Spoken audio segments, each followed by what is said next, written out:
এই মৌসুমে ইউরোপিয়ান ফুটবলের সবচেয়ে বড় বিস্ময়ের নাম বেয়ার লেভারকুসেন। এখন পর্যন্ত সব প্রতিযোগিতা মিলে টানা ৪৮ ম্যাচ অপরাজিত জাবি আলোনসোর দল। এর মধ্যেই লেভারকুসেন বুন্দেসলিগা জিতেছে, ইউরোপা লিগের ফাইনালেও তারা ওঠার দুয়ারে, আর ফাইনালে উঠেছে ঘরোয়া কাপ ডিএফবি পোকালেরও। স্বাভাবিকভাবেই আপনার মনে প্রশ্ন আসতে পারে, এমন কীর্তি কি ইউরোপের অন্য কোনো ক্লাবের ছিল? এই ভিডিওতে আমরা সেই উত্তরই খোঁজার চেষ্টা করব। ইউরোপের প্রথম ইনভিনসিবল দল ছিল বেনফিকা। ১৯৬৩ সাল থেকে ১৯৬৫ পর্যন্ত টানা ৪৮ ম্যাচ হারেনি পর্তুগিজ এই ক্লাব। ১৯৬৩ সালের ডিসেম্বর থেকে ১৯৬৫ সালের ফেব্রুয়ারি পর্যন্ত টানা ২ মৌসুম মিলে অপরাজিত ছিল তারা। এই ২ বছরে তারা ২টি লিগ শিরোপা এবং পর্তুগিজ কাপ জেতে।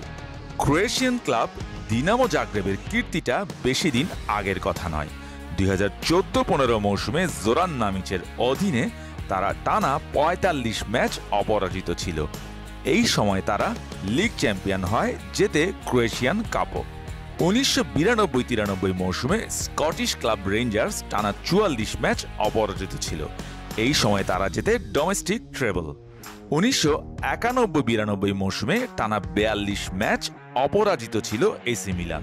কোপা ইতালিয়ার সেমিতে জুভেন্টাসের কাছে হেরে তাদের সেই যাত্রার শেষ হয়। তবে লিগে তারা ১৯৯১ থেকে ১৯৯৩ পর্যন্ত টানা ৫৮ ম্যাচ অপরাজিত ছিল। সিরিয়াতে আরেক অপরাজেয় দলের গল্পটা হয়তো অনেকেই দেখেছেন। ২০১১-১২ মৌসুমে আন্তোনিও কন্টের অপ্রতিরোধ্য জুভেন্টাস টানা ৩৯ ম্যাচ অপরাজিত থাকার পাশাপাশি জিতে নিয়েছিল স্কুডেট্টো।